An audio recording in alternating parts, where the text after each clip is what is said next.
the hour. In fact, these guests who have joined us today are going to be instrumental in a successful implementation of National Education Policy 2020 in their own regard and in their own esteemed institutions. Thank you so very much for joining us. Now, without taking much time, let me take the privilege to introduce our panelists one by one. It's my pleasure to introduce them, but let me tell you, this is actually very difficult task which is allocated to me by the institute.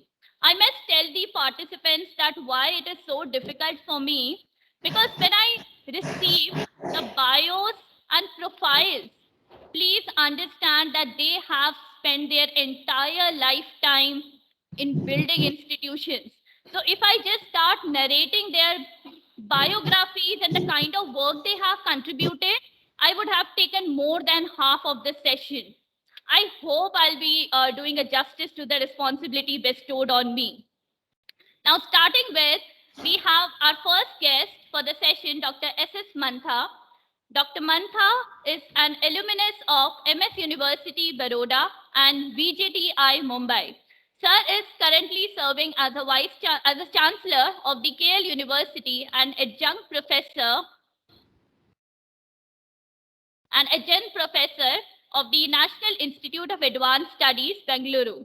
Sir is a former chairman of the Indian Council, All India Council for Technical Education, AICTE, and has served as President, National Board of Accreditation, and as a Pro Vice Chancellor of the SNDT Women's University, Mumbai.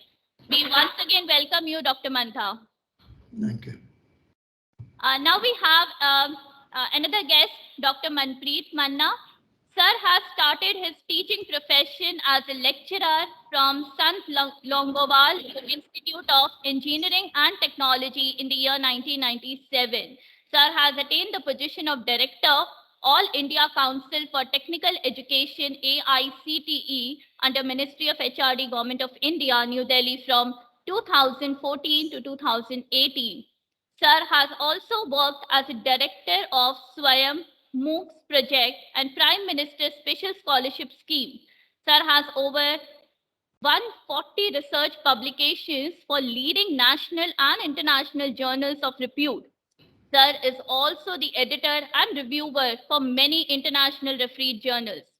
Dr. Manna has also been conferred with President Award Commendation Award 2017 from Shri Pranab Mukherjee, the Honorable President of India, during the launch of the Swayam platform on 9th July 2017 for the outstanding contribution towards development of the Swayam, world's largest MOOCs platform.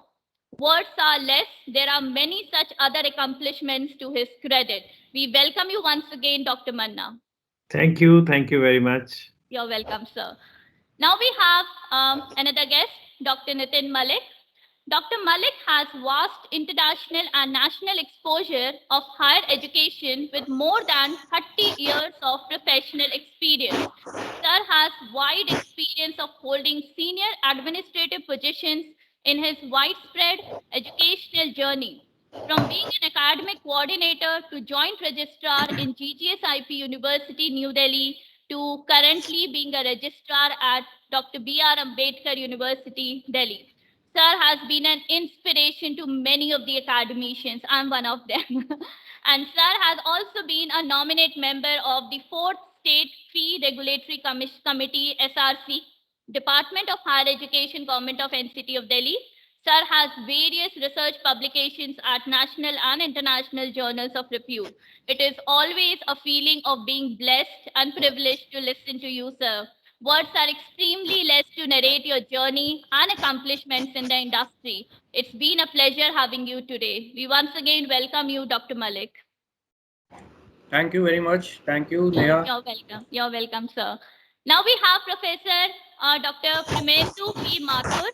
Sir is currently Vice Chancellor, Birla Global University, and was a professor and head Department of Biochemistry and Molecular Biology and Dean, School of Life Sciences, Pondicherry University. Sir has served as a Vice Chancellor, KIIT University, Bhubaneswar, Bhubaneswar, from August 2012 to 2017. He has published over 185 scientific papers, reviews in various high impact journals and books, and participated in more than 100 national and international scientific conferences. He is on the editorial boards of many national and international journals, including Frontiers in Endocrinology, and is a reviewer for more than 125 journals. Sir has been a chairman, member coordinator of NAC peer team to around 60 institutions, and have been a chairman and a member of many national and international academic and scientific committees. Words are really less. There are many such other accomplishments to his credit. We once again welcome you, Professor Mathur. Next, we have Mr. Lagvish Kumar. Sir is a joint registrar at Indian Institute of Technology, Ropar. He's taking care of wide range of administrative activities, finance and accounts, purchase and stores, international relations, alumni affairs, research and development, RTI cell and Hindi cell. Sir has delivered talks on various administrative platforms and served as a member of selection committee in IIT Ropar and various government organizations. It's been a pleasure having you today for the session, sir. We once again welcome you, Mr. Malhotra. Thank you so much. Now, all right. So, National Education Policy 2020, rather I would call it as New National Education Policy 2020, the most awaited and the most welcoming vision document, which is going to create a milestone in the success of the Indian economy. Before going to the panelists and putting those rounds of questions, I want to set the context for the session, for the participants. India has several education policy, right from the University Education Commission to the National Education Policy. India has its first National Education Policy in the year 1968 and thereafter in 1986. And finally, the new National Education Policy 2020. It was formulated after admirable consultation process across more than 2 lakh gram panchayats, block levels, urban local bodies, district levels, and reports from committees. And finally, after the comments from the public, we came out with a new National Education Policy 2020. Previous National Education Policy emphasizes on the access to education. But this new National Education Policy talks about the reforms in education. New National Education Policy really sounds great on paper, I would say, extremely visionary, but will include a lot of implementation challenges. So let me get straight to the panelists now. The panelists are going to address the questions one by one. Also, I would appeal to all the participants if they still have any questions for the panel. Already I have received a lot of questions from the participants on the email ID already being shared. Still, if you have, you can put up your questions on my email ID, nehasharma@iitmipu.ac.in. If the time permits, we'll definitely put the questions to the panelists. All right, so here we go. So let's begin. First of all, I would like to have the overview from all the panel members on what is the impact of NEP 2020 on the prospective students who will be pursuing higher education from India. We'll start with Dr. Mantha, who will be sharing his views for 2 to 3 minutes, followed by Dr. Manna, followed by Professor Mathur, then followed by Dr. Malik, and thereafter Mr. Malhotra. So over to you, Dr. Mantha. Yeah, thank you, Neha ji and Sudhir Sharma ji. National Education Policy is here after almost 34 years. And in the meantime, a lot has changed. And we should also understand that education takes a lot of gestation time before one makes a change and then to see the effects of that change. So it's not as if we will see the changes in NEP because it's implemented today, we will see them tomorrow. It doesn't happen like that. So we need to look at the finer aspects of the policy. Broadly, what does it really do, and how does it affect the various stakeholders? So therefore, that's something that's important to understand from the NEP first. And having done that, one would be in a position to see what the challenges are in terms of implementation. So therefore, one of the important points of the policy is that it promotes, or it would want to promote, a continuous learning or lifelong learning. And there are any number of provisions within NEP to provide that part of lifelong learning, which means people coming into the system at their time, learning at their pace, learning what they would want to learn, and then go along in the progression of acquiring knowledge. So lifelong learning is something that's extremely important within the policy. Now, having said that, the one of the important points for us in the higher education space, there are many indicators for the primary education, for secondary education, and so on. But I don't think we need to go into all those issues today. Let's look at some important points within the higher education space. So one of the important points that comes to mind is the flexibility that they have allowed within the education system.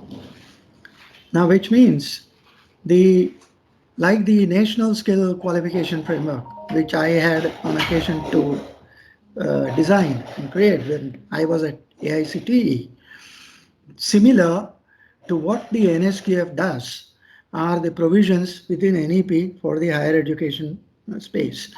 What it means is one can, like for example, you have a 3-year, 4-year, bachelor's program. Assuming there is a 3-year bachelor's program, the 3 years after 12th, people can actually, get into a certain curriculum in the first year and get at certain competency-based skills. Once the year is over, the student has the option to drop out, go out, maybe acquire hands-on experience and come back into the system, continue the second year, the third year, fourth year, and so on. So such flexibility is available. Now, it may be good in some sense, it may not be good in some sense.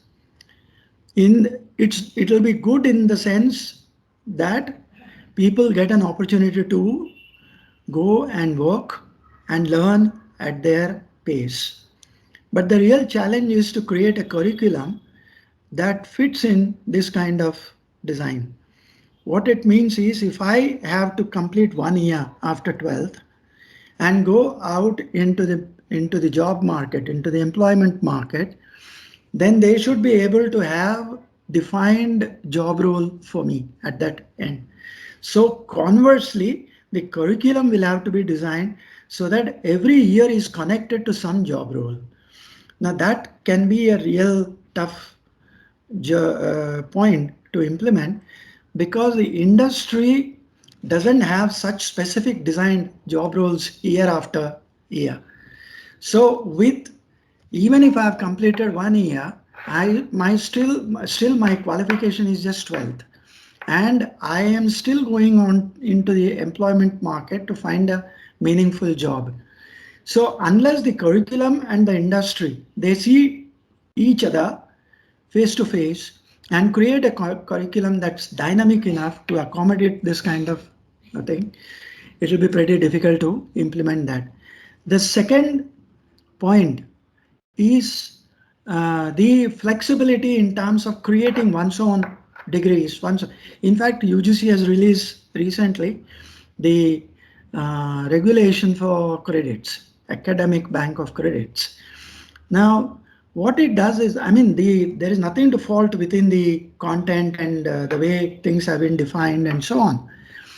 The real difficulty is in the implementation, like one of you had said in the beginning.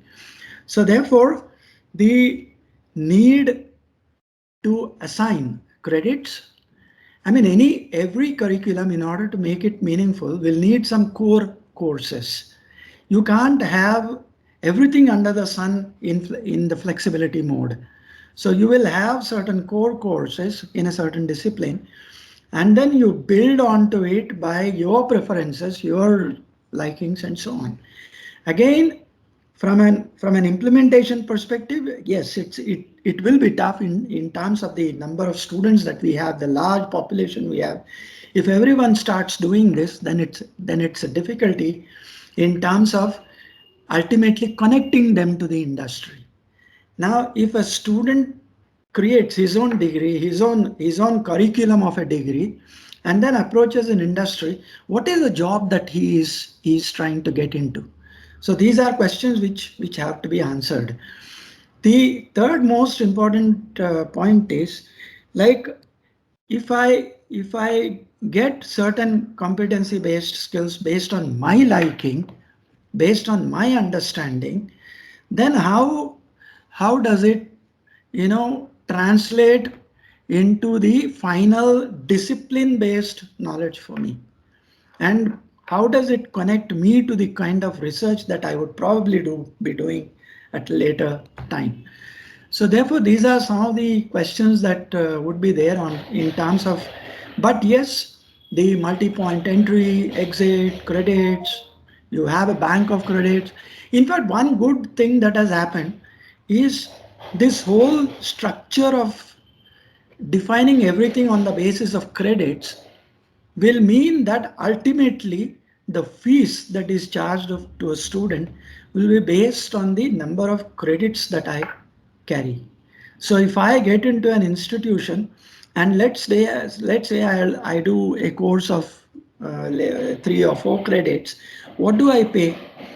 Therefore the unit for defining the fees will become a credit. In that sense, it becomes transparent, it becomes very logical, and so on.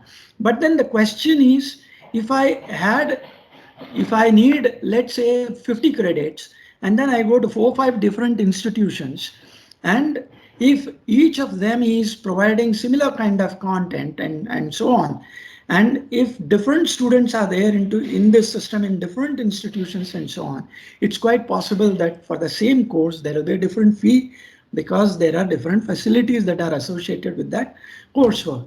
So therefore, those are all challenges in terms of implementation. One needs to really look at that. Otherwise, the requirements of promoting multidisciplinary, in fact, the old universities, whether it's Jadavpur University or Mumbai University or Madras University, you will see that they had promoted all the disciplines on the campus. In fact, every Madras University had a music department, a social sciences, liberal sciences. They had all of that, basic sciences, applied sciences, and so on. But over a period, in fact, Mumbai University had in its very early times. But over a period of time, what has happened is they were not connected to the industry. So therefore, people didn't see a value in pursuing those programs at a cost. So therefore, slowly, those programs started having lesser and lesser students, and because of that the faculty stopped coming and eventually the departments closed. Now today we are again talking of multidisciplinary, interdisciplinary, I would go one step ahead, intradisciplinary, and so on. Research is extremely important. In fact, we don't produce any products because there is no multidisciplinary research at all. In fact, the research is highly specific and located to certain small sectors.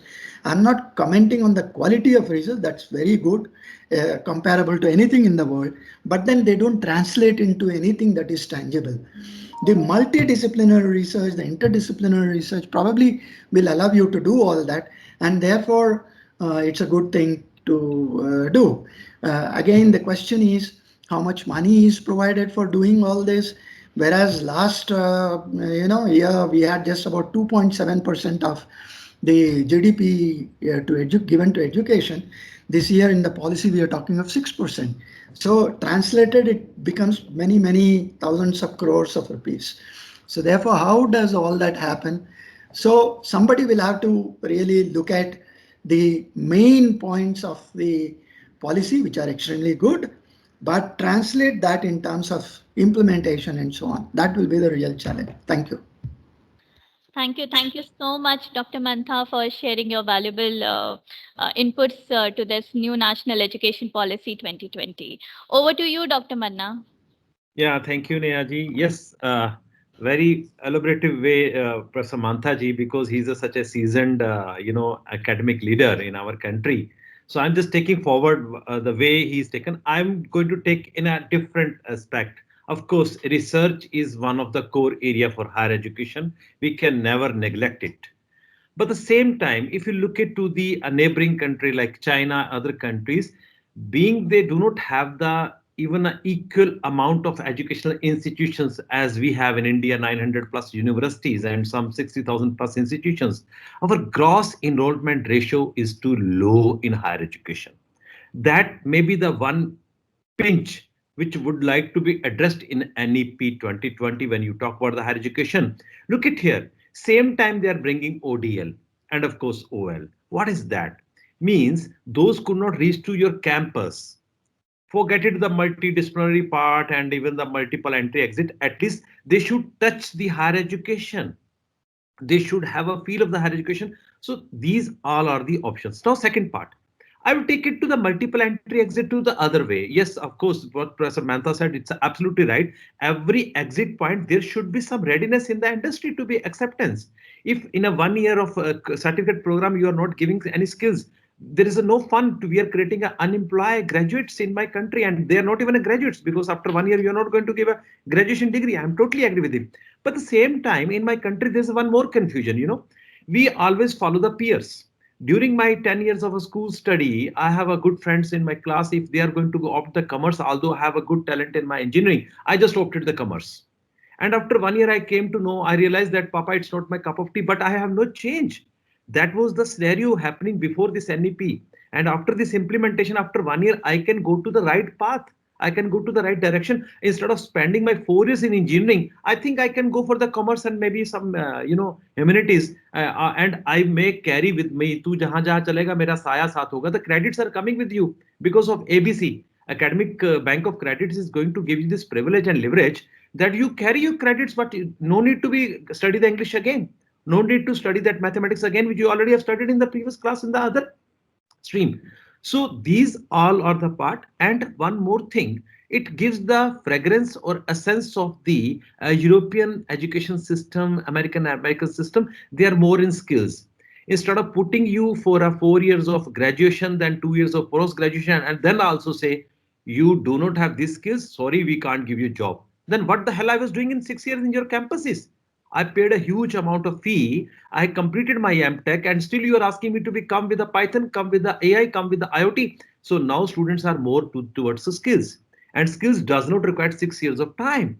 Even after 1 year, if you have that certain skills for the one job which you are going to procure and during your job, I tell you most of the time in India, even I'm a MTech, I think the diploma holder who 6 years before joined the industry is a superior to me in technology, in skilling, and of course in position, because in industry they see how much work experience you have on my platform, on my gadgets, on my technology, not that how many years you spend in college and university.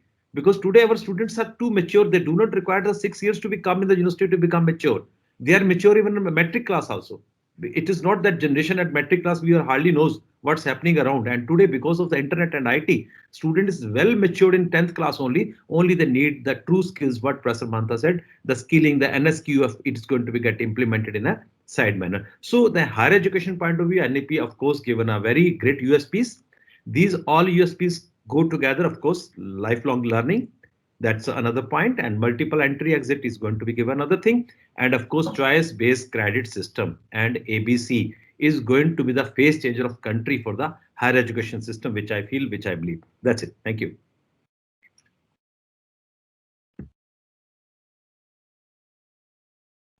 Thank you so much, Dr. Manna, for your valuable sharing. Over to you, Professor Mathur. Hello, good morning, good afternoon to you all. In fact, I was listening very carefully to the speakers, and they had made very valid points. And the few things which I want to say about this exit or points after certain level, I think that the making of the syllabi for a student, those who will continue up to 3 years or 4 years, would be quite challenging task, because the certificate courses are made in a very different way than the diploma courses are prepared. And certainly the skill sets which we have to find it out, the skill sets decision would be done by the teachers themselves. It is not done by the industry, that what skill sets they want to have.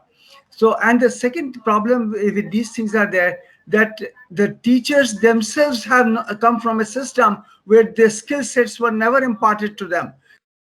So for them, conceiving the skill sets development would be quite challenging in the beginning. Of course, we need to mentor, but I'm telling you that this is the only solution now the country has, because we are producing a large army of people, those who have no skills with them whatsoever, including communication skills. They cannot communicate. So I think this is a very, very valid point, that we become a broad-based education in the skill set area. And of course, multidisciplinary is very, very important at this time, because people, even within the management, I'll tell you, because I am heading the university and I have already had, if you ask even within the one engineering stream, they say I'm specialist in power systems. And once you start asking questions on power systems, they will also not know those things. So it is a very difficult situation, and many people, they within their own areas, they want to restrict within area. Suppose like management, somebody say I'm only HR person, I'm not the person of marketing. So within management also, they have created such boundaries which are very difficult to. I think we have to do in education system something to remove these boundaries and try to make the future generation possible for the kind of things that happen. This autonomy which will come in institutional autonomy, it will be very difficult to maintain, because so many colleges are there, and how all the colleges will become autonomous, at what point in time, and what kind of autonomy would be given, and the kind of sustenance of this autonomy, institutional autonomy, will be there. Of course, I think that this is kind of ideal national education policy which could come up. But I really do not know whether we are living in ideal situation. It is something like that. This is an ideal system which should emerge. And I think there is nobody who can really find holes in the present kind of suggestion. But one of the most important things is the selecting the leadership, because who is going to implement these things. And the leadership, I think this country never prepared leadership of that kind, who will take challenges, and who would like to not only take challenges, who would like to something innovate in their own systems. And some of the people, those who join the leadership and they have only 1 year to go, 2 years to go, they will only see that when after they let it happen, only after their retirement happens. So some of these kinds of challenges, and the people, those who are sitting at the position, many of them, they don't have any kind of leadership abilities to do all these things. So it is a Herculean task to even understand the this national education policy for for many of us. And the second thing is this, that to even at the university level, those kind of leaderships are missing. If you see, some universities will become research universities, some universities will become teaching universities, and universities should be doing research more. There's no doubt about it. But we have no roadmaps given for that, where the money will come from. Now the money has become so scarce for research, and if we want the research to be done exactly at the international level and the kind of product developers, now the pandemic has taught us many lessons, and we have realized a deficiency of our system, what we were actually boasting of. And the researches which we are doing, of course, they are meaningful, they are good, they are, but how relevant they are. So who will decide the relevance of the researches which people will undertake? Who will decide the funding of those kinds of things?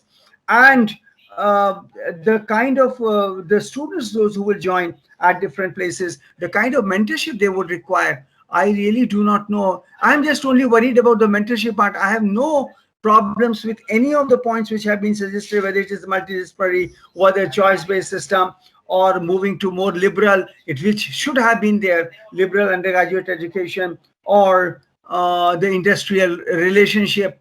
Industries are not willing to come and cooperate, because industry, how industry will be forced to join with some educational institution to see that the innovations take place and carry forward the innovations. I think we have very ideal kind of policy paper without any roadmap.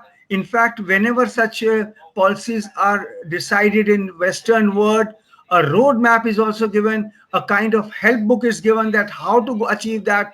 Now everybody will try to understand. It is just like an elephant in their own way, that what this education policy gives. Without a roadmap, I think this is a big dream to happen, and I only hope that it gets realized.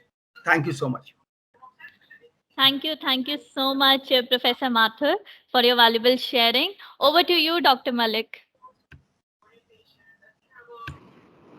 In fact, after hearing from such eminent personalities, rather I would say the policy makers, Professor Mahanta, Professor Manpreet, and Professor Mathur.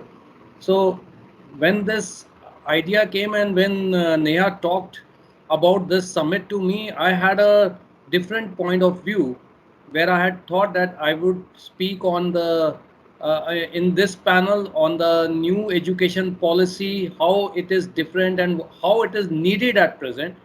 But after listening these three eminent personalities today, talking about the challenges, yes, it is very challengeable. It's not an ideal situation, and it needs to be implemented into a perfect toward the perfectivism. But yes, on the other side, we should not forget, because see, as I have worked in the state university, I have taught in a state university at a remote place like Raipur, at that time the remote, now the capital of the Chhattisgarh. So I have seen the funding of the state universities, very rightly pointed out by Professor Manta as well as Professor Mathur.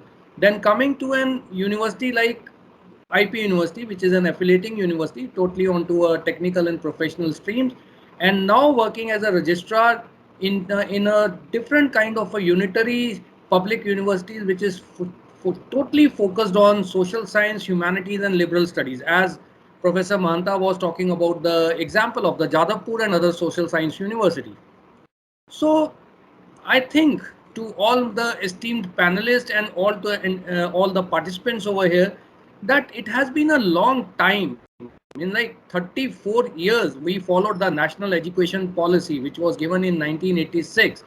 And that is how the first difference which I see a silver lining over here is, it is not the national education policy 2020. It is termed as the new education policy. So it is a transformation. That is why the roadmap is very much required, what Professor Mathur has been stressing upon.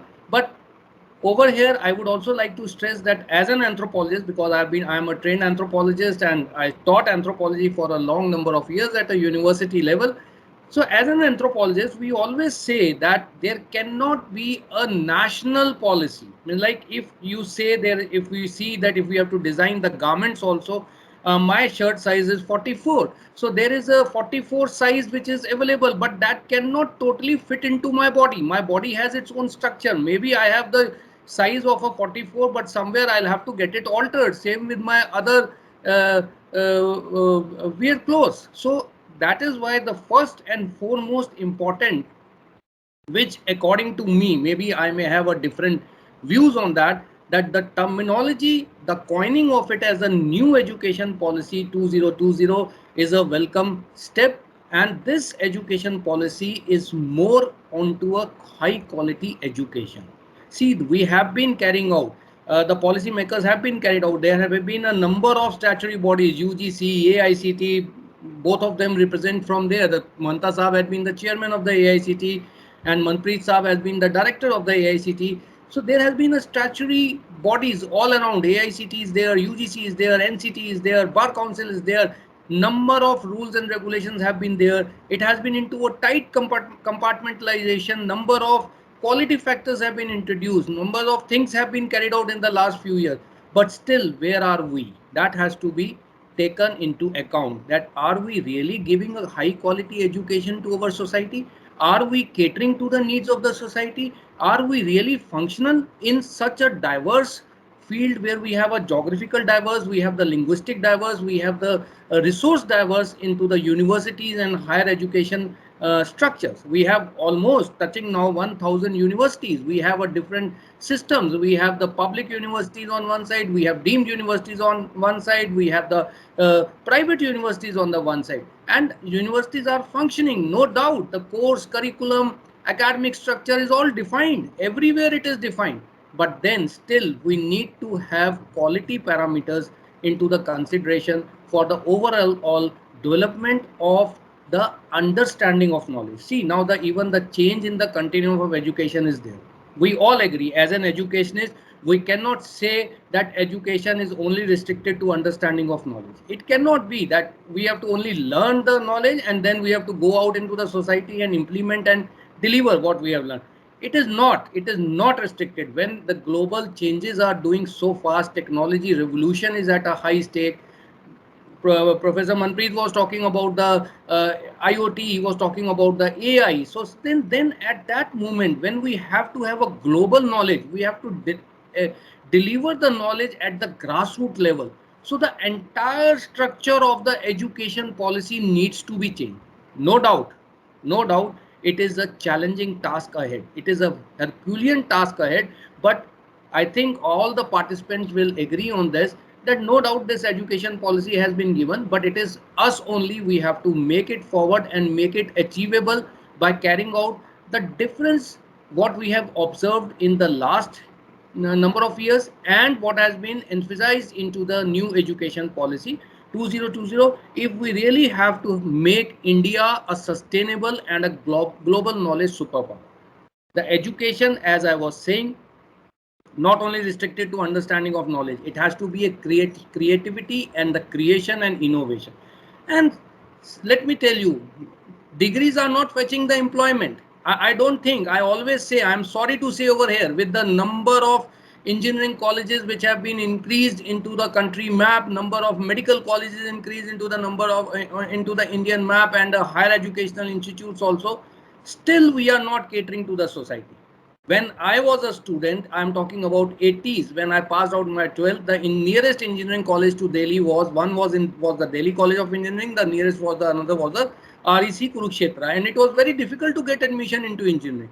Now there are number of engineering colleges, and it has been a good that the education has been made more open, the technical professional education has been made widespread, but still the students who are taking admission into engineering colleges, it again depends upon the knowledge, creativity and innovation of a student, that how he understands, how he takes away the knowledge, and how he fits up into the model where he gets for the placement or goes to the industry, and how he delivers his learning and skilling over there. So these are the factors, the learning, the skilling that are required at most. We have the course curriculum. Every university maybe a central university, state university, private university, or any other. They have the model curriculum. Every model curriculum is there, and then the universities they frame up. So this new education policy, which is focusing into the entire continuum of the change, is a welcome step, which I think, as per my understanding, because 30 years I've been into higher education in a number of universities I've been working into. I've worked into a central university also. So I have seen that in the different parts of the country, we require not only making the students, just equipping them with a degree, but we require to have them with a real knowledge, knowledge power, knowledge society, providing them the skill, making them learn into a multidisciplinary functionality. For example, now coming from IP University, which is a purely technical professional which follows the complete curricula of the AICT, like in engineering or into the medical management side, as Professor Mathur was talking about it. Coming to a social science university in Ambedkar University, where we have a basket full of electives.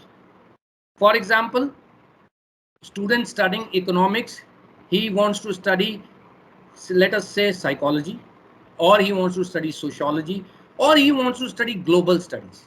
So basically what the concept is, the credits what the student earn is just like a passbook to him what we have in our bank. That credits are going to be stored in with him. It cannot be that I have studied, when I passed out from my Delhi University, I had certain electives which I had taken along with my BSc sciences, but those electives were just a thing that I have to get a pass marks in that. That is the only issue, and I forgot. Later on, I'm not using those study, not that knowledge. Maybe if I'm passionate about that subject, so I may have my own study.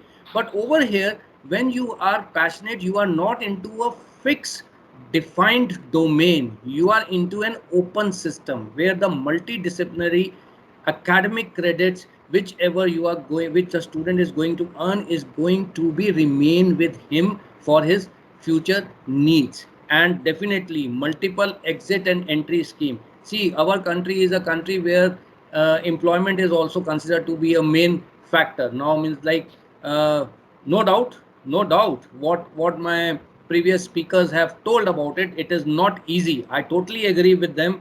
The path is not at all an easy path, that we have a issue that we will give a multiple entry exit into the university system and the things will be very easy. We have the academic credit, so all academic credit transfers from university A to university B to university C will be at par. Obviously not at all. This needs a complete revamp of the higher education system, and at least the minimum infrastructure, minimum curriculum, minimum requirement to be at par when we are talking about all these things at various level, at various stages. But yes, industry, we also have to, on the other flip side, we also have to think about it, that in spite of giving so much importance to the skill development in the last few decades, in spite of making our curriculum changed in accordance to the need of the society, need of the technology, need of the industry, but still, as Professor Mathur raised, industry is not ready to accept our own education system. So we need to find out why. And maybe one of the reasons may be that still we have not able to fill up the gap what is between the education and the technology transformation or the requirement at the industry. So maybe this new education policy, which I see as per C, may fill up the gap of skill, values, and dispositions. That is what the major emphasis is on, and it also makes a student more equipped, more flexible, more open to understand, more liking towards his own liking and passion to carry out. I always had a passion to study.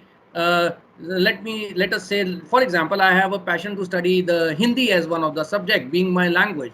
But then, in a curriculum devised over there, if I am forced into taking admission into BTech or into a BSc Sciences or into any of the stream, so Hindi is not an elective offered over there. So I am forced to take over the defined curriculum, and where I may take it. And now I think what I say, will all my participants and all the speakers will agree on that, that it is the social sciences which is the foremost, which is required even into the technology, because without understanding the societal aspects, societal parameters or diaspora, one cannot meet the requirement and need of the society, what is actually required, maybe whatsoever technology we are equipped with.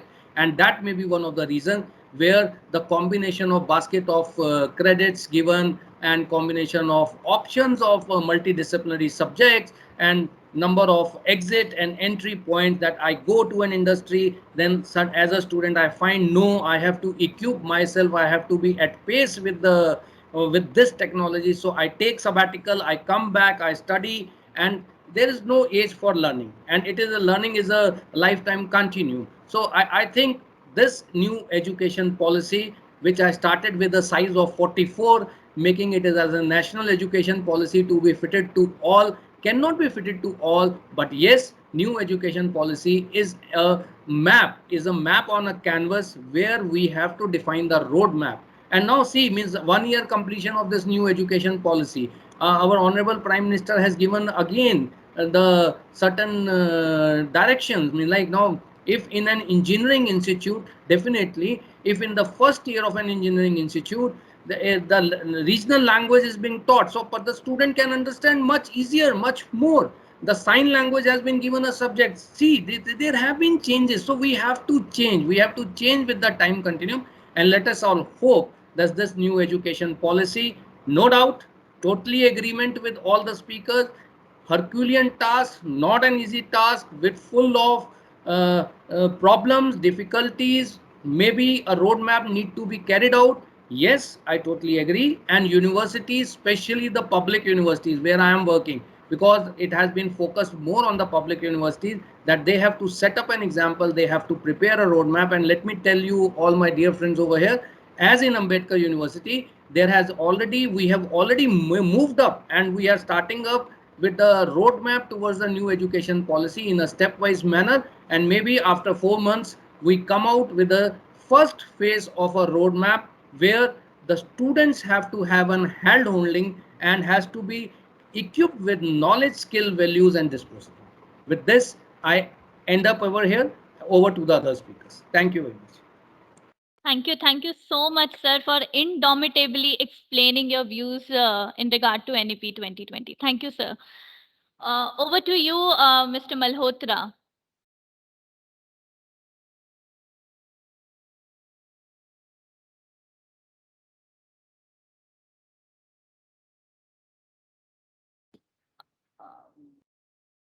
Mr. Lagvish Malhotra, sir, so you are not audible.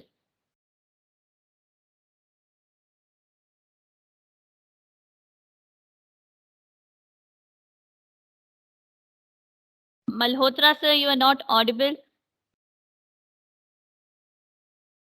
So you can rejoin if there is any connectivity issue.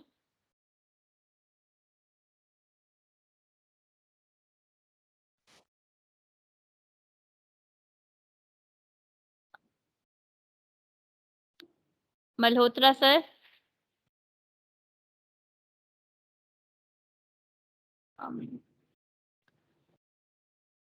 Malhotra, sir, you are not audible.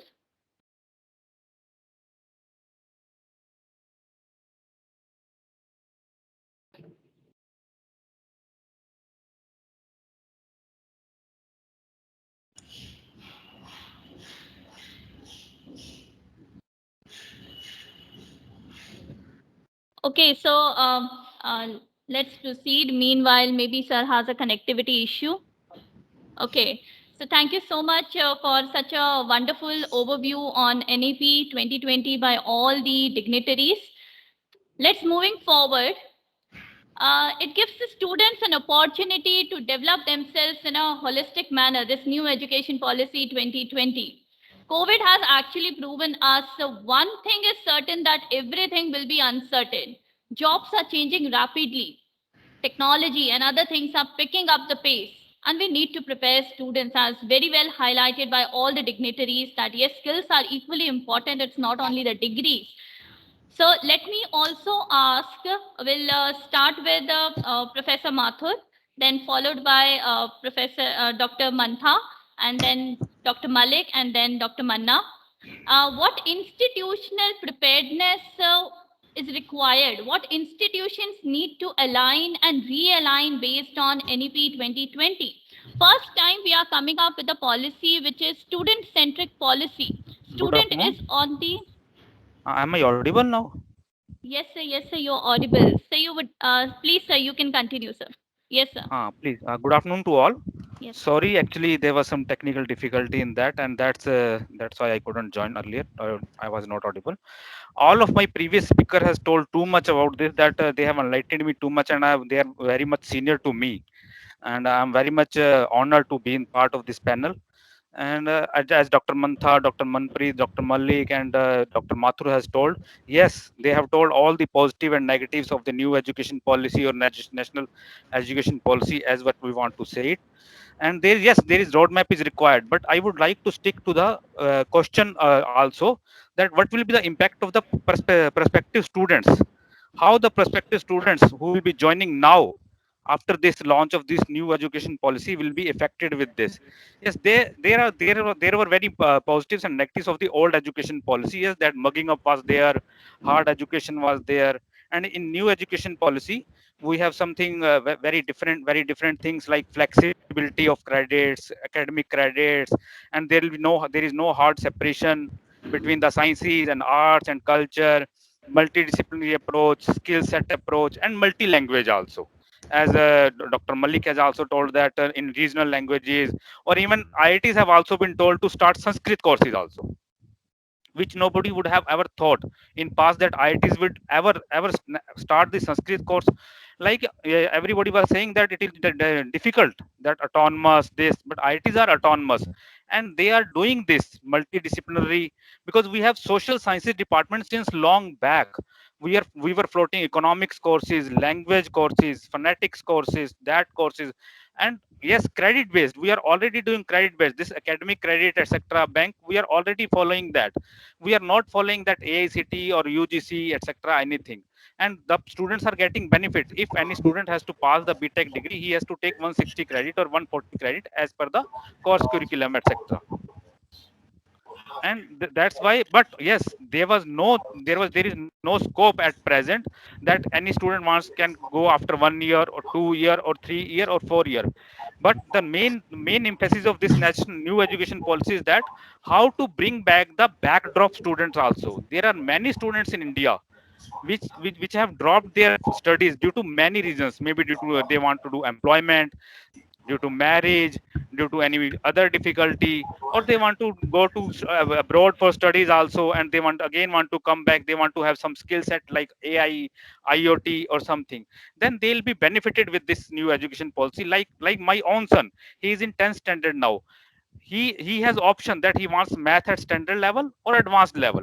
Then in 11th or 12th or in graduation, he will have the option that if he want to study engineering, with that whether he want to pursue his career in music also, he want to pursue his career in economics also, then he can. Earlier he was not able to do that. Like nowadays Tokyo Olympics are going on. You must have heard one news that one girl has Anna Korfis or something name is there. She has won the gold medal, and she is scientist in mathematics. She's a very renowned scientist, but even then she has won the gold medal. How?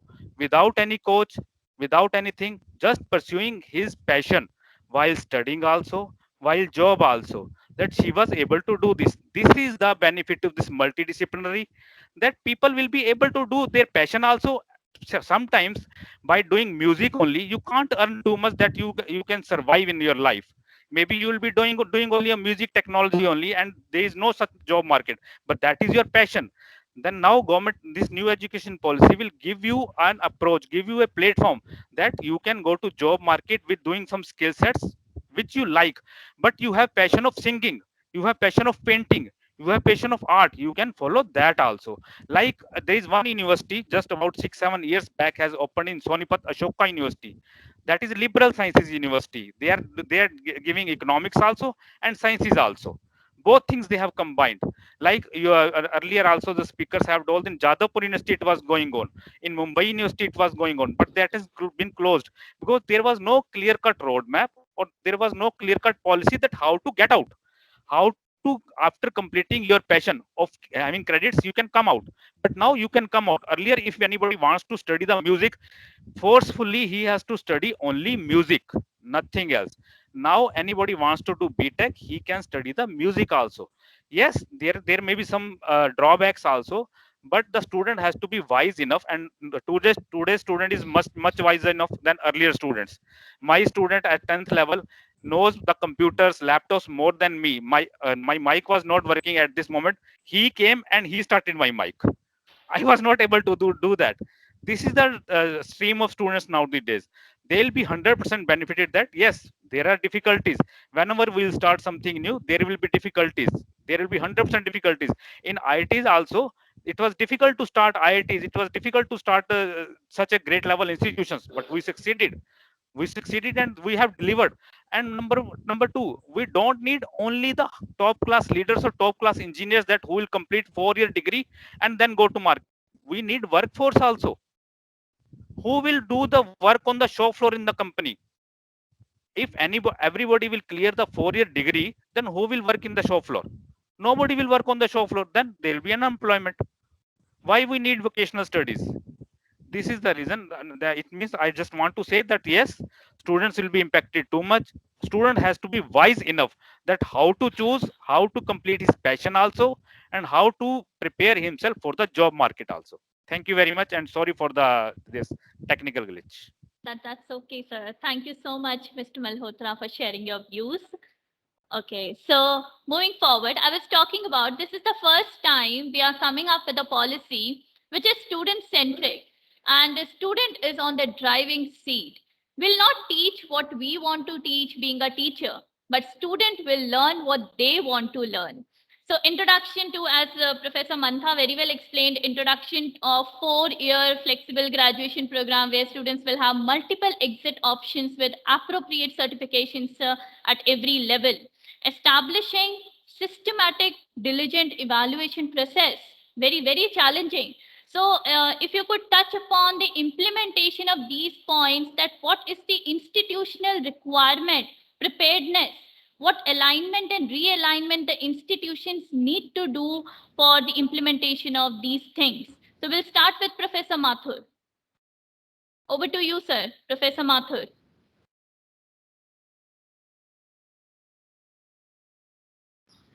Sir, you are not audible. Okay. You can unmute. Yes, sir. Yeah, actually, my internet was not was stable. Can you repeat the question as well? Yes, sure, sir. Sir, actually, I was talking about this is the what is the institutional preparedness, alignment, and realignment? Yeah. I get it now. I get it. Yes, sir. Actually, the institutions, even if you talk about central universities, there are 50% of the vacancies are there. Some universities may be better prepared, and I think Professor Malik, he told that in his system of basket of courses, the basket, if there are only one faculty member in one department, what kind of implementation of any kind of policy can happen? You go to many bigger universities also, the people are retiring in a mass manner, and there are no replacements, and the replacements have not been done, and they themselves, those who will come. So I think that even you say to Delhi University, I don't have to go very far. How many vacancies are there in Delhi University currently? So operating in this level, where what it requires, most of the universities and the colleges are not prepared. Let me tell you bluntly, though cosmetically I can tell all these things about that my university, I am the vice chancellor, so I have very much prepared, but the challenges are too many, and the kind of opportunities which will open up with the implementation of the national education policy are enormous. And the way we want to develop skills, it is not a one person's job. The kind of skills which will come to the students, the kind of interdisciplinary, multidisciplinary, contradisciplinary kind of suggestions which we will make to the students, which will become, unless it becomes with a critical mass. Go to any Western university, see the total number of faculty members. the kind of numbers which they are there. The numbers play a very important role in implementation of any possibility, this kind of system. I think some universities may be better prepared, but in this policy, nobody is an island. Nobody can work in island. When you want to shift credits from one university to other university, unless and everything gets integrated in a possible manner. Even the faculty exchanges now, and other thing is that I'm sorry, may not be recorded. Faculty members, most of them, they don't go beyond their comfort zone. They don't want to go beyond comfort zone. Forcefully, they have adopted this online system of teaching because there was no other go. But otherwise, people were not interested in doing anything. They will still be holding you. Just go do and do a research by yourself. How many people still teach from their old notes of 40 years? Just go and do a research for that. And then you will find a very, very significant people. They are not upgrading themselves also. This system works when the teachers at least are completely updated for today and then to face the world today. I think it is a long way to go, and the government putting up the money, 1.8% or less than 2%, less than 1% of GDP putting into education shows the kind of commitment which we might have. And the kind of things which are going on. I don't want to be look as pessimistic, but I am just telling look at the ground reality and how much of the money goes to your salary alone, paying salary, and what is the way that we will develop research universities and these large number of universities, and it's a ground reality to be judged by anybody. And I'm telling you that the students, I think we should make the stage-wise thing, that this stage we will adopt within 5 years, and I think doables should be done. Now, if you look at the whole policy, and everybody wants to pick and choose, it will become difficult.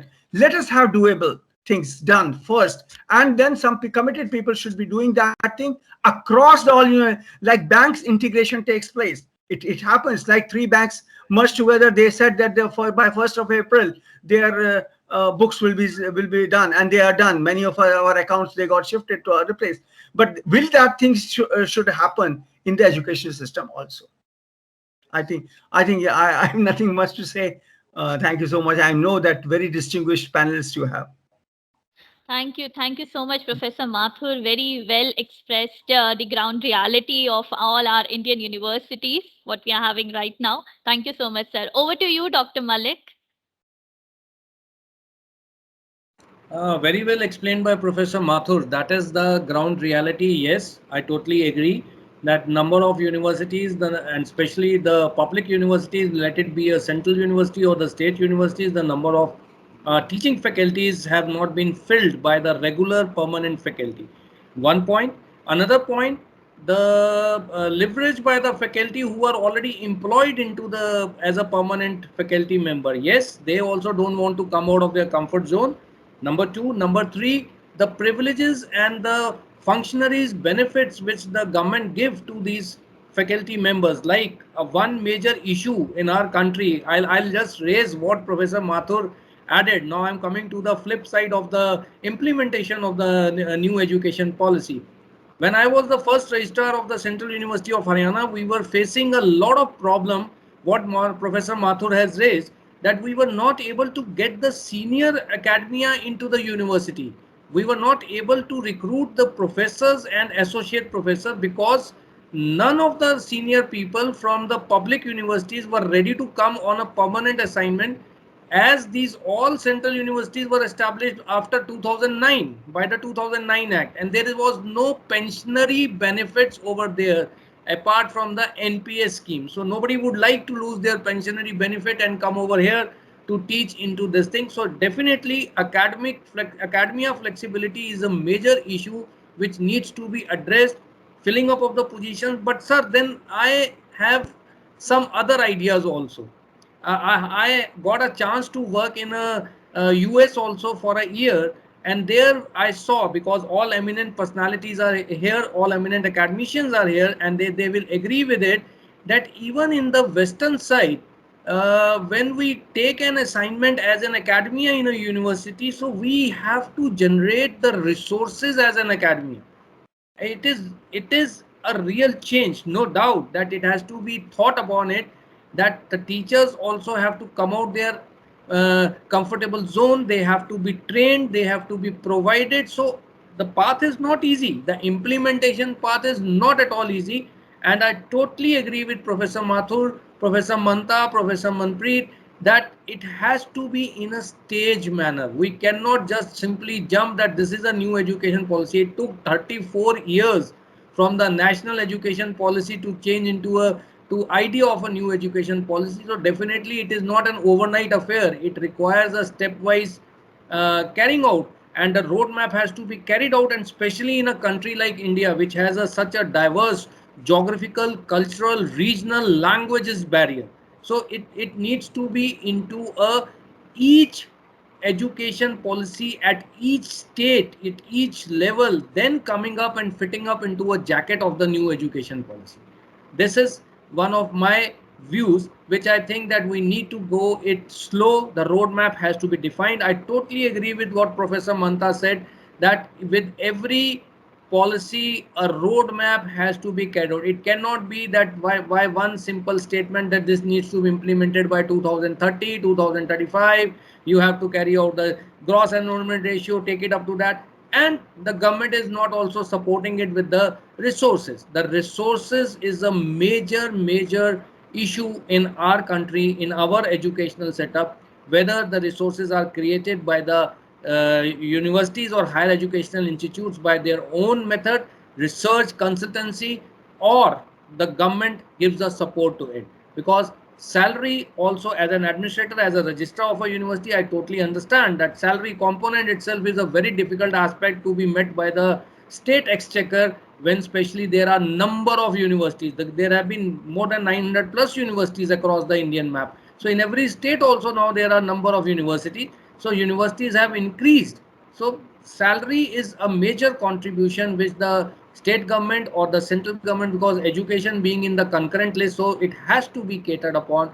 The academia training, the faculty movement, the faculty the thing setups to get up to train themselves, to equip themselves, it all requires out of box things to be carried out, which can only be carried out not in isolation by the higher educational institute. The entire stakeholders, the hand holding of the government, the hand holding of the industry, the hand holding of the society is required to be carried out, even to make and equip the skill of a higher educational institute, so as to impart and carry out the roadmap movement towards the new education policy. Thank you. Thank you so much, Dr. Malik. So let me taking forward to what Dr. Malik said. There is actually an excitement in how it is going to be implemented. Also, there is a focus on in the national education policy that light but a tighter ecosystem. So I would request Dr. Manna first and followed by Dr. Mantha to throw some light on how this transformation is going to take place from being a rigid to a flexible system without disrupting the ongoing existing system. Over to you, Dr. Manna. Before Dr. Manna speaks on it, Neha, you have rightly clicked to those two people who had been into a policy maker of AICT. So the chairman as well as Dr. Manpreet, because this is a very important aspect.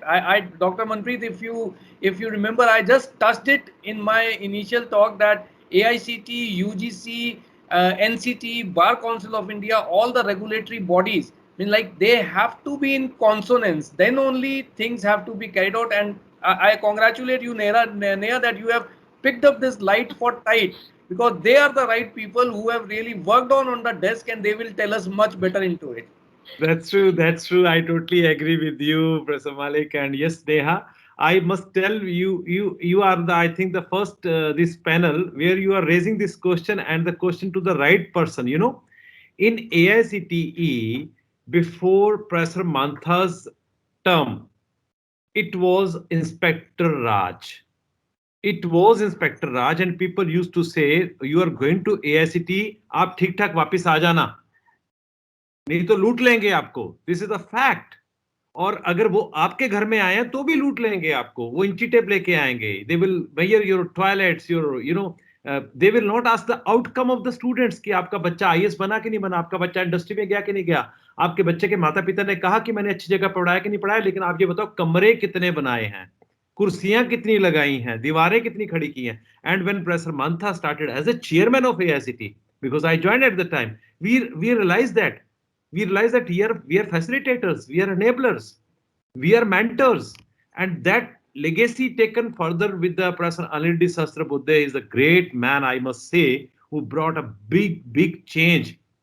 Today, you talk any program, you will find AICT logo. You will find AICT people. Otherwise, forget it, chairman, reaching to director AICT means you need some MP MLA's सिफारिश कि sir मुझे मन्ना sir से बात करनी होगी तो phone करवाना पड़ता है. और आज ये होता है कि हम आपके घर में आ जाते हैं, हम आपके बीच में आते हैं, आपके बच्चों के साथ सेशंस करते हैं. तो ये क्या है? ये NEP की विचारधारा पहले लेके आए थे, NEP बाद में आ रही है.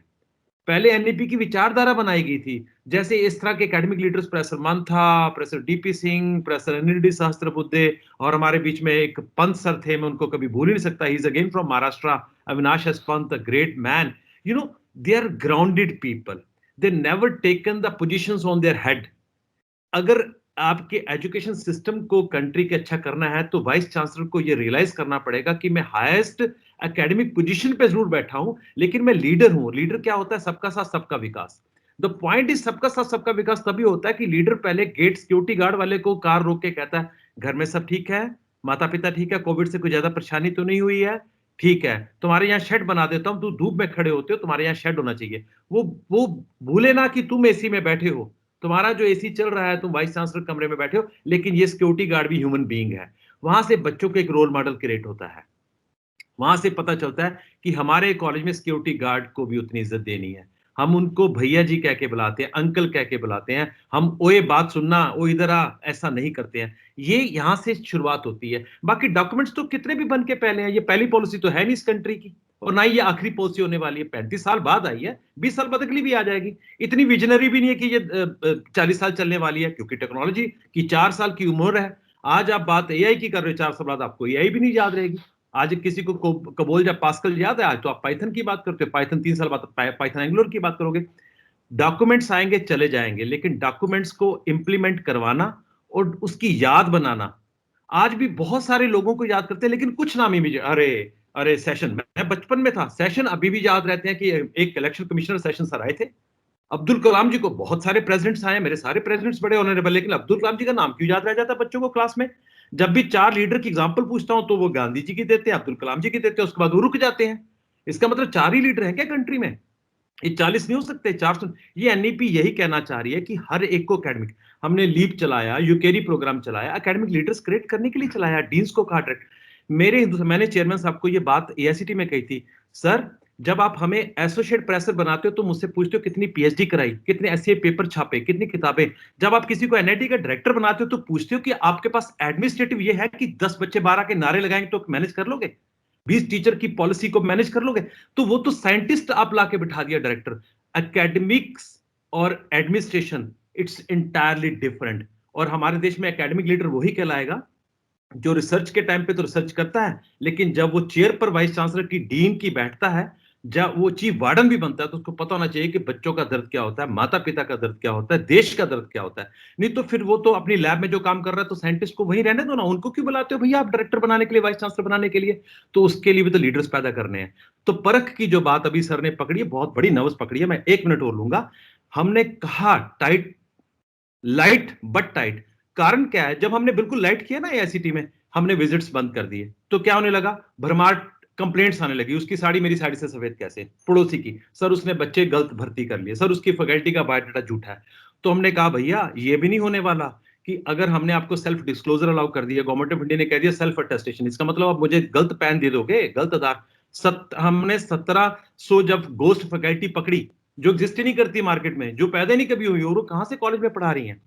आई एग्री, आपके पास बच्चे पूरे नहीं आ रहे हैं, आप सैलरी नहीं दे पा रहे हैं, वी अंडरस्टैंड, आप 6 पे कमीशन लिख के तो एफिडेविट दे देते हो चेयरमैन आईसीटी को, लेकिन आप दे नहीं पाते हो। हम दर्द समझते हैं प्राइवेट इंस्टीट्यूशन का, पहले इंफ्रा पे खर्चा करवाए, आप कह रहे क्लाउड पे खर्चा करो, आप कहोगे आप कंप्यूटर्स नहीं ले लो, आप कहोगे इंटरनेट बढ़ा दो, क्योंकि डिजिटल हमें पता था कोविड डिजिटल लेके आएगा, एकदम से डिजिटल इतना आ गया। पहले लाइब्रेरी पे खर्चा कराया, किताबें बर्बादी करोड़ों रुपए की, अब कहते हैं वो नहीं, अब डिजिटल लाइब्रेरी पे आ लो। आफ्टर ऑल एक निजी संस्थान कितना इन्वेस्ट करेगा? कहेगा सर 20 साल हो गए इन्वेस्ट ही करता आ रहा हूँ, मुझे भी कुछ आउटकम दिखनी चाहिए कि मैं इस संस्थान से कुछ एक पाठशाला और बना सकूं, जब बच्चों को कुछ अलग से दे सकूं। हमें उनका दर्द समझना पड़ेगा। क्यों हम अभी भी बजट पे साइलेंट हैं? 6% की बात करते हैं जीडीपी की, क्यों नहीं इसके ऊपर इतनी? अगर आपने किताब छापी है, फंड के ऊपर भी आओ। शुक्र है कि कम से कम प्राइवेट और गवर्नमेंट इंस्टीट्यूशंस को एट पार तो किया है एजुकेशन।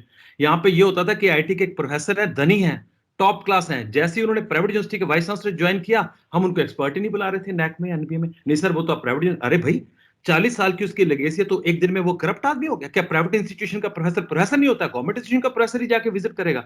और जब हम रिपोर्ट देखते तो कंप्लेंट्स ज्यादा किसकी आती थी? जो गवर्नमेंट इंस्टीट्यूशन के जाते थे वहां पे फीता लेके। ये सारी चीजें हमने आईसीटी के अंदर देखी है, कोई मंच पे नहीं ऐसे बोल सकता, लेकिन कभी बोलना भी चाहिए, we should speak, and this is the fact. ये एनईपी आपके लिए अकेले के लिए लाइट कम टाइट नहीं है, गवर्नमेंट सेक्टर में भी उतनी लाइट कम टाइट है, गवर्नमेंट एम्प्लॉइज पे भी उतनी लाइट कम टाइट है। हमने ब्लैक लिस्ट भी किया एक्सपर्ट्स को, एआईसीटी से भी लोगों को निकाला गया है, ऐसा कुछ नहीं है। मानथा सर से बढ़िया तो कौन बताएगा, जितनी सफाई मानथा सर के टाइम पे हुई है, पूरा झाड़ू लगा दिया गया था, सो मुझसे ज्यादा अच्छा बताएंगे। He is a great speaker as well as he is a great academician of my country. I really salute his leadership. So the point is that NEP अब बन के आई है, लेकिन इसकी शुरुआत 3 साल 4 साल पहले इंप्लीमेंटेशन की हो चुकी थी, लेकिन कुछ इंप्लीमेंटेशन में अभी भी दिक्कत है। बिना घर में जब तक आपकी ब्रेड एंड बटर अर्नर नहीं होगा ना, आप घर के सपने नहीं संजो सकते। आपको फंडिंग का प्रावधान, आप हिफा लेके आए हैं, लेकिन end of the day loan दे रहे हैं आप, आपका ग्रांट एड कट करते जा रहे हैं, आईआईटीज का, एनआईटीज का, सेंट्रल फंडिंग इंस्टीट्यूशंस का।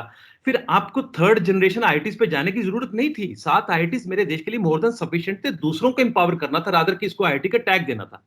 बीएचयू की अपनी ही बहुत बड़ी गरिमा है, यूनिवर्सिटी रुड़की की अपनी बहुत बड़ी गरिमा है, आईआईटी लगाने से एक्स्ट्रा कुछ नहीं होता है, लेकिन हाँ अगर आईआईटी लगाया है तो उस हिसाब से हमें इनोवेशन भी लानी पड़ेगी, रिसर्च भी, क्योंकि आईआईटी का तो फिर मापदंड पूरा करना पड़ेगा ना। अब हो क्या रहा है कि कुछ आईआईटी तो बहुत ऊपर कर गया, अब आईआईटी रोपर 3rd जनरेशन है, लेकिन पेटेंट्स उन्होंने 1st जनरेशन आईआईटी से ऊपर कर दिया, कमाल कर दिया। तो ये भी चीज है, क्योंकि ड्राइविंग सीट पे कौन बैठा है? हमारे देश में driving seat is most important, either it's a university, either it's a college. NEP implement होगी अगर उसके डायरेक्टर और वाइस चांसलर की विल होगी, एनईपी इंप्लीमेंट होगी ढंग से अगर उस स्टेट गवर्नमेंट में जो आपके एजुकेशन सेक्टर में डायरेक्टर टेक्निकल एजुकेशन बैठा है, जब आपका principal secretary higher education IAS officer बैठा है, अगर उसकी सोच अच्छी है तो वो स्टेट में कर देगा।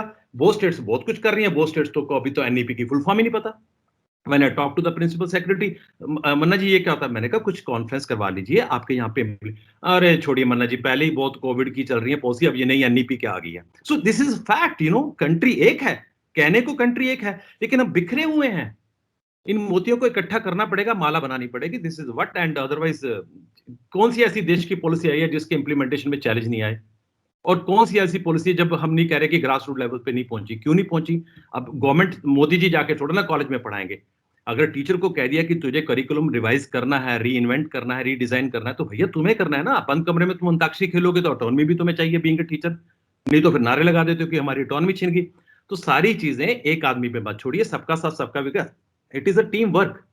ना ही अकेला वीसी कुछ कर सकता है, ना ही देश का प्रधानमंत्री कर सकता है, लेकिन देश का टीचर, जिस दिन आपके देश के शिक्षक की सोच बदलेगी, देश पक्का ही बदल जाएगा। That's what I want to say. Thank you. Thank you so much, sir. Very, very well explained, sir. Thank you. Over to you, Dr. Mantha. Thank you.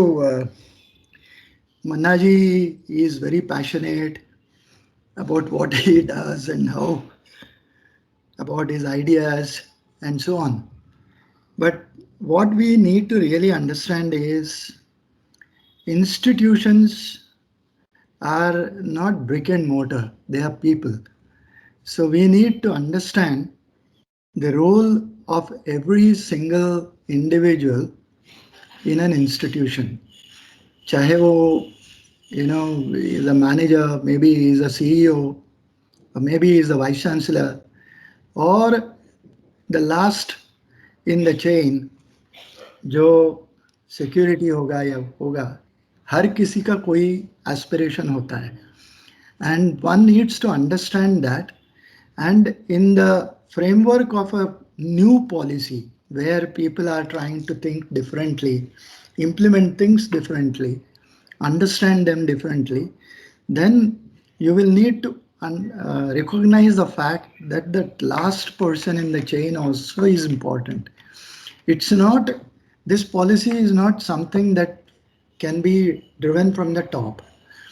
For example, if by saying that I have a set of regulations and those regulations I will submit to the institutions, I mean a gazette notification to ho jata hai. Once once the notification is done, one cannot expect that it will automatically happen. Nothing happens automatically. There's a lot of effort that is required in order to implement any policy, any change.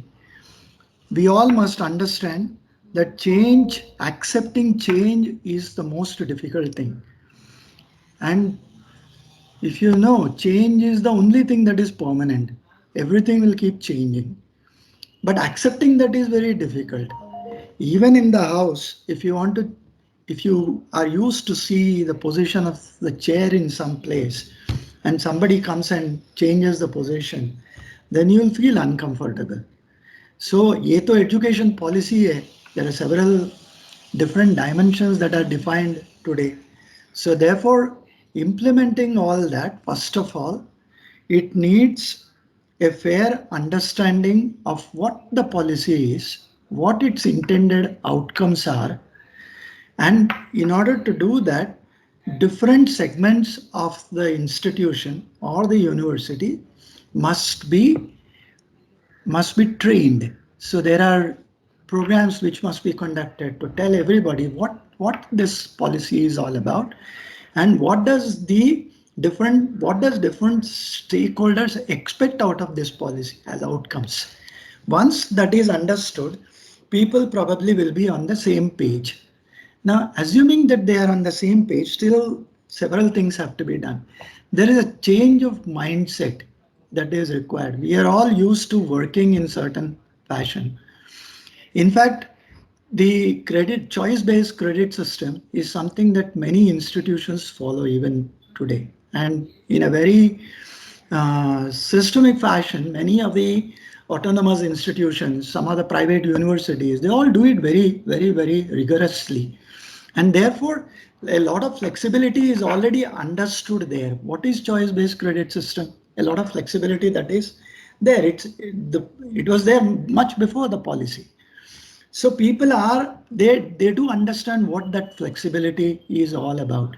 But what happens is in an affiliation system, there is a kind of imposition from the university, and therefore the implementation of that becomes a little difficult, and many times it doesn't work out.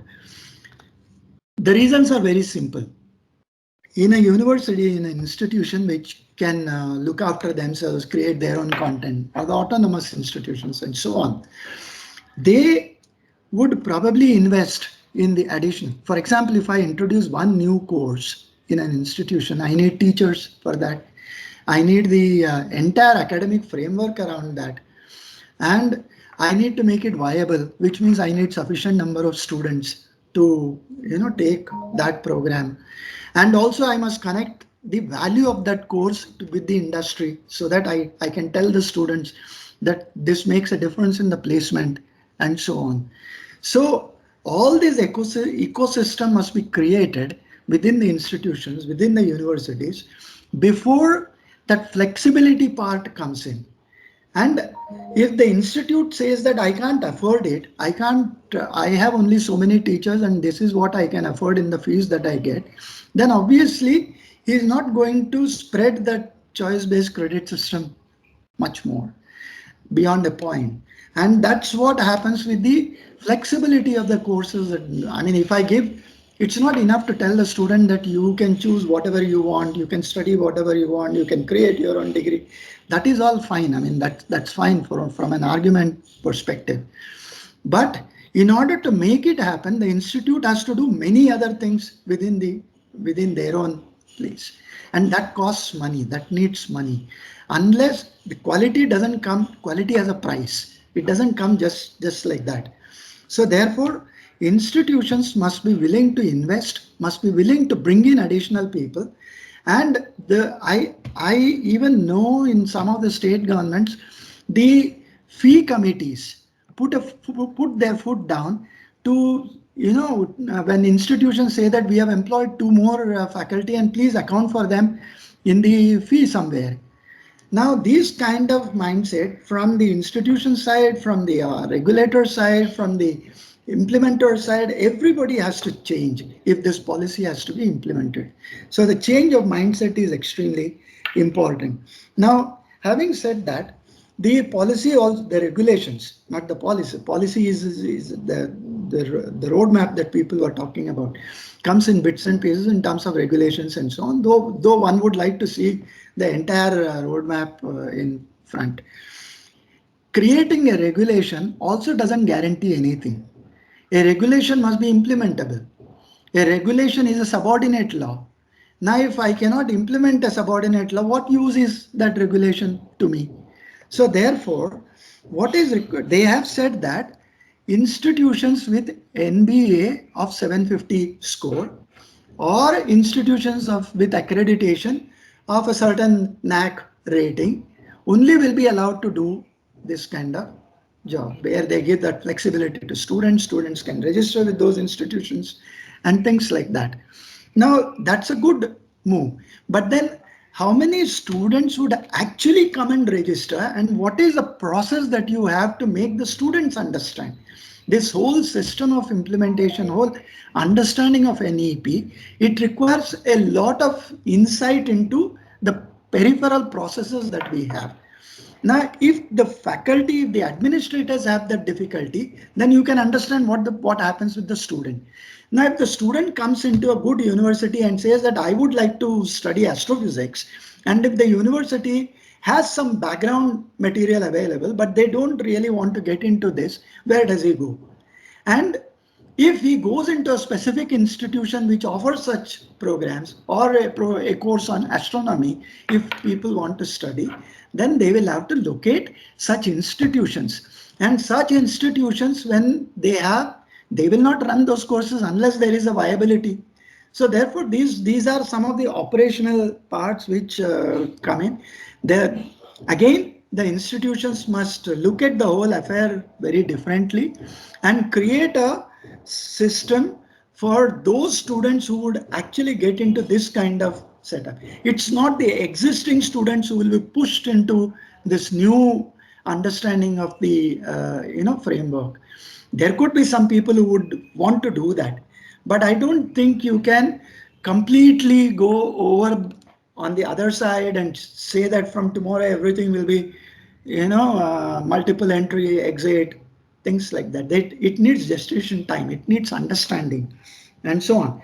And the most important is every institution must have a counseling center to tell the students as to what all this means. In what way does a student cannot come back and say that I will want a course in automobile because I am interested in how automobiles function and things like that. Tomorrow I may become an entrepreneur in automobiles. Then I also want photography because I am interested in photography. And then say that I don't want maths, I don't want physics because I don't like it, or I don't have any aptitude for that. There are going to be things like that. So there must be a proper counseling. You cannot have a degree purely by mix and match from different disciplines. This is something that the institutions must understand, the students must understand, their parents, their wards must follow, and so on. So therefore, there's a lot of counseling that will be required at some point of time. And after all that, you will have to make this viable. Unless systems are viable, it is not going to work. I know universities where even in my own university, the Mumbai University, we had experimented several courses, but they are extremely good courses with extremely vibrant content connected with the industry and so on. But then what happens is, unless any good idea in this country, people tend to expand that until such time that it collapses on its own weight. So therefore, we need to identify the good practice, the best practices, the best programs, and so on, and get to the students with the right inputs so that they make their decisions. There are several, now the role of the teachers also will have to change in this entire scene. I mean, we know in the during the time of pandemic, what people have done is they got onto the online education. What are we doing? We have just retrofit what we are doing in the classroom onto an online platform. Earlier there was a classroom where the teacher used to go and teach. Today it's in front of a camera that he is doing the same thing. He has not changed. He has not changed the pedagogy. He has not changed anything. So therefore, it is not like that. So when a new policy comes in, the understanding must happen that there are going to be value-added courses which build value to the student on different elements. Not everything can be taught in the classroom. Some of them will come in the form of virtual content, and therefore the blended learning part, the hybrid learning part, all this must become a very experience that students will cherish. So which means that a lot of understanding. Now, when you talk about blended learning, hybrid learning, and so on, even online learning, you need a lot of investment in IT infrastructure. Earlier, it was brick and mortar. Today, you need to invest in IT. How many people are willing to do that? You need to invest in ERP, in LMS, in questions, in examinations, in every single aspect, and all that costs money. So therefore, either the government supports or the private institutions support themselves. So something has to happen there. Finally, the leadership is extremely important, as my friends have said. Leaders can make or break institutions. It's not the policy. Policies will come and go. People will come and go. But then the leadership at that point of time must be trustworthy, must be honest, and must have values towards its subjects, its stakeholders. Thank you. Thank you so much, sir, for your wonderful sharing on this NEP 2020, the implementation part. All right, now coming to the last part, I would like to highlight clause 12.7 in this NEP 2020. Students of India will now be able to get dual degrees from India or foreign higher education institutions at the same time. These degrees can be availed separately or jointly, depending upon the choice of the students. This will truly lead to our higher education as flexible as possible. Even if we look at the global trends in higher education, internationalization of higher education has picked up during the last couple of years. So are we envisioning a scenario where more and more students will be looking up for Indian universities? Outflow of students from India to abroad will reduce, and are we aiming at easy mobility of students alone, or mobility of students as well as faculty members too? There would be a academic calendar differences also among the universities across the globe. So there is a lot of groundwork which needs to be done by a lot of Indian universities. So can we have thoughts on this in regard to internationalization, clause 12.7, where students, what scenario we are envisaging, where more and more students will be looking up for Indian universities in the near future? So I would like to throw this question to Dr. Malik, followed by Mr. Malhotra. You are putting me into a wrong boot. I mean, like when we talk about the Indian university, so I would always prefer that yes, we need to have a degree from our own educational system, because our educational system is rooted purely into the Indian ethos. But no doubt, as we talk about the global knowledge to be carried out, and this new education policy talks about the dual degrees. So obviously, I mean, like we see even in the present circumstances, also in the present scenario, also we see a lot of our students going to the western side for going for their masters or their higher degree achievements, and to be over there, so that this change, this proviso into the new education policies, they're definitely going to help.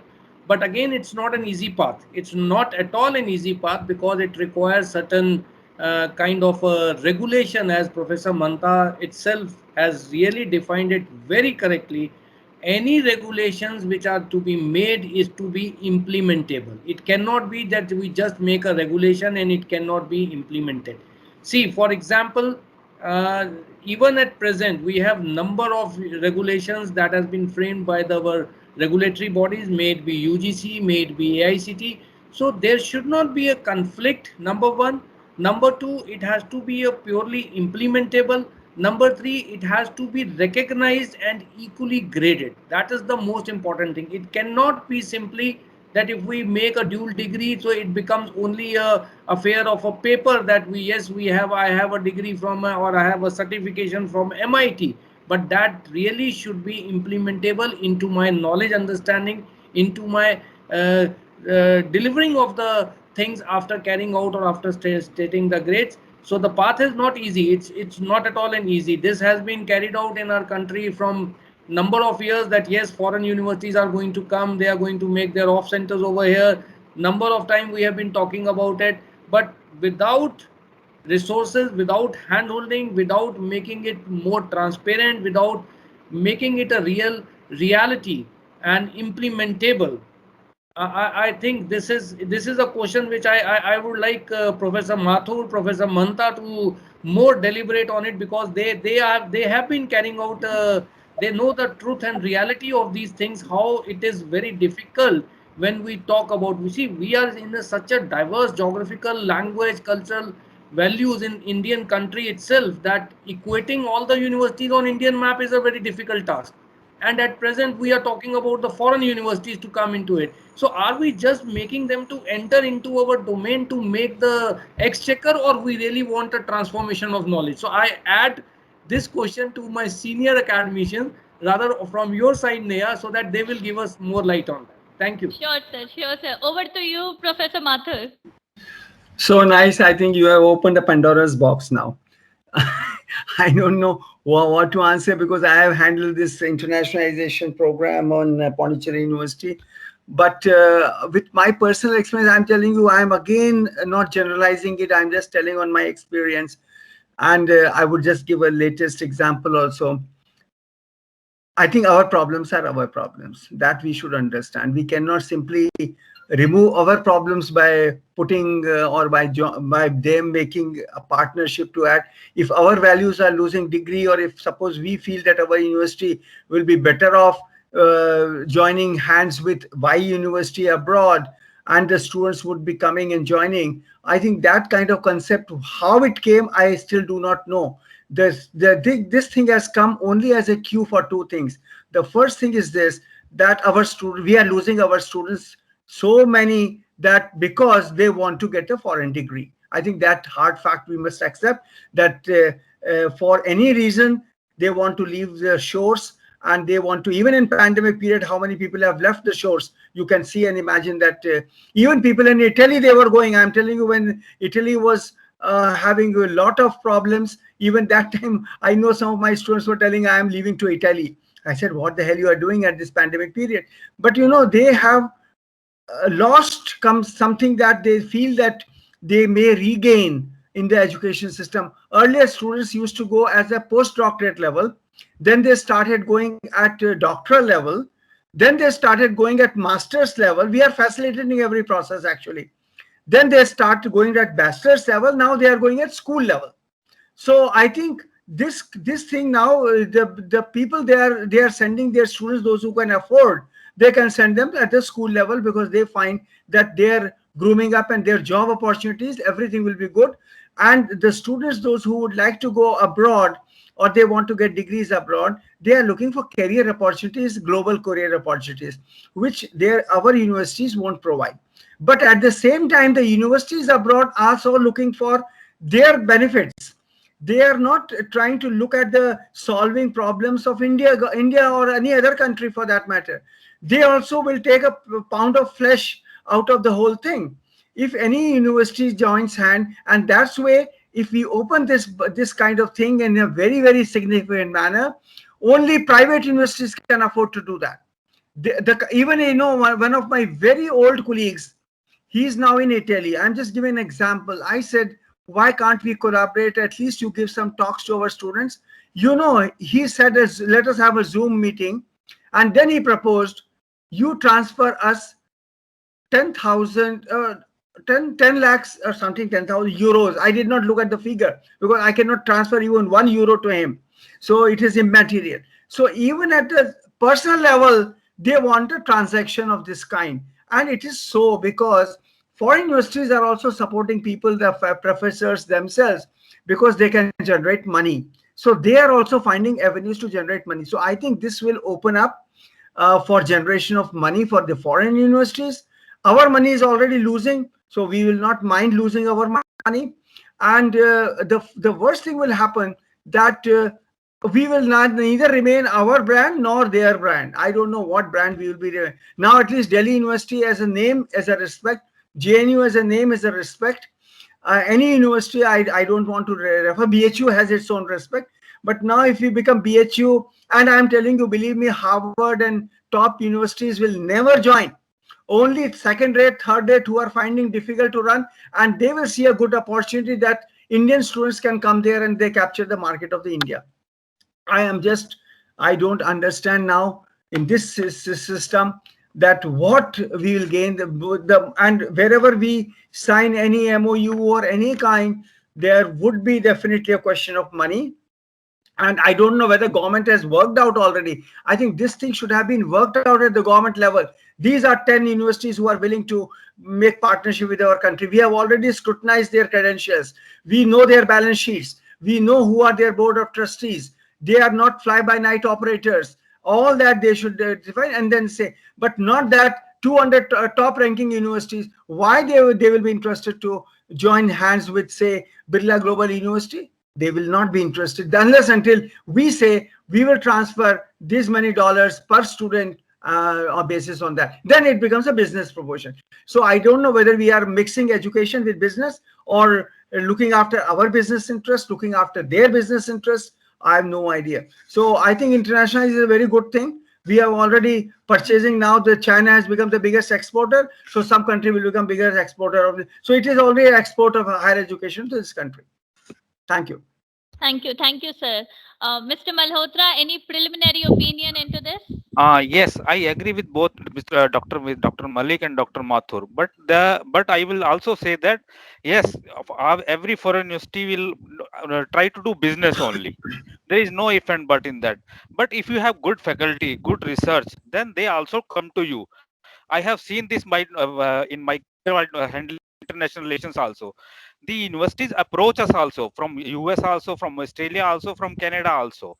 And in my career also, I have done this with Swinburne University Australia, with Harvard also, and with MIT also, and without any financial support by us and by them also. Yes, but if there is a student exchange program, then there comes the question of the students living expenses there. Tuition fee may be waived by them, but living expenses are not waived by them. Then the problems come. Then the scholarship pictures come. Like ICCR is helping the students of third world countries, underdeveloped countries, African countries, Ethiopian countries, Bangladesh, Sri Lanka, Nepal, to come and study in India. Like these type of scholarships are available in Australia, Canada, and US also. Not only IITs, NITs, university students also go there, take their scholarships and study there. We at this in this session we are admitting more than 50 international students from these third world countries, purely on the scholarship provided by either government of India or their governments also. These type of avenues we have to search. Collaborations for faculty exchange also are there. We are supporting their faculty and they are supporting our faculties. It should be both ways. If they are seeking money for only one way, then it is difficult. Only third rated universities can do that. But the top class universities, top class countries don't do that. Yes, there are difficulties and money problems are there, but we have to address those also if we want to be on ranking system also, because ranking depends upon internationalization also. Why none of our institute is in top 10 rankings? Because we don't have internationalization. If you go to any of the Singapore is small University of Singapore is in top 10, but our IIT Bombay is not in top 10. Why? Because there is no internationalization. Only this thing I want to say. Thank you so much, sir. Thank you so much for your highlighting on this internationalization part. Thank you so much. Madam, one thing also I want to add, Yes, because it please. was a nice thing what has been just told.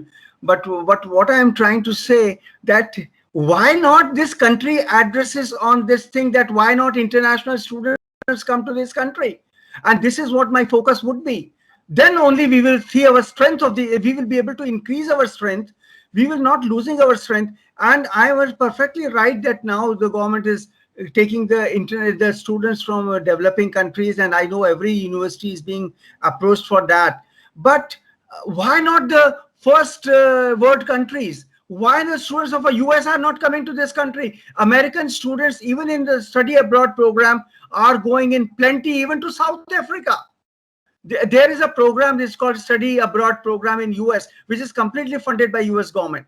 And there, the students go to Europe, the students go to Africa, because I have worked for that study abroad program. My focus of international was only to bring American students to this country or European students to this country. I think we have to think not just to align our education system to their education system, but to add more. And I'm telling you, the departments which are totally gone in our education system, like philosophy, like anthropology, like ancient history and culture, those are the departments which will become very, very important if the foreign students come here. Because the foreign students, those who are studying even life sciences, computer sciences, they don't opt for taking computer science here. They want to learn different things, and particularly like ancient history and culture. They want to learn Buddhist philosophy. They want to learn so many different things. Why not we make our universities compliant, that foreign students can come in? When we will talk on that issue, our universities, we can send our students abroad. We always talk international in the sense that our students will go abroad. Why not American students will come here? I think these issues also we have to address. Our education system will become far better. Our universities will become far better, because then we have to host good students in our campuses. When our hostel system will become better, where our compliance system in the university will become better, when our examination system will become better. If foreign students are there, because I am telling you, the foreign students will tone up the system. If our teachers are going 5 minutes late to the class, the foreign students demand that why the teacher comes 5 minutes late, while Indian students will be happy even the teacher doesn't come. So I think the compliance part, our universities will become far better in the name of international if we just focus on bringing. And I'm telling you, I brought hundreds of students from America to Pondicherry University. That is on record. So I was only focusing on international, and what just now was told, Singapore or whatever, they are depending on the foreign students, those who are coming there. It is not that Singapore students are going abroad. So internationalization of the institutions becomes like that. Your JNU should be of the standard that every department should host or offer certain courses where, by way of the faculty, of course, faculty competence is very important. By way of the faculty, tens of and hundreds of foreign students, they come and join there. We have schools of biotechnology, we have schools of medicine, we have schools of molecular medicines. And do you think that these studies are cheaper abroad? We can offer in a fraction of prices those courses.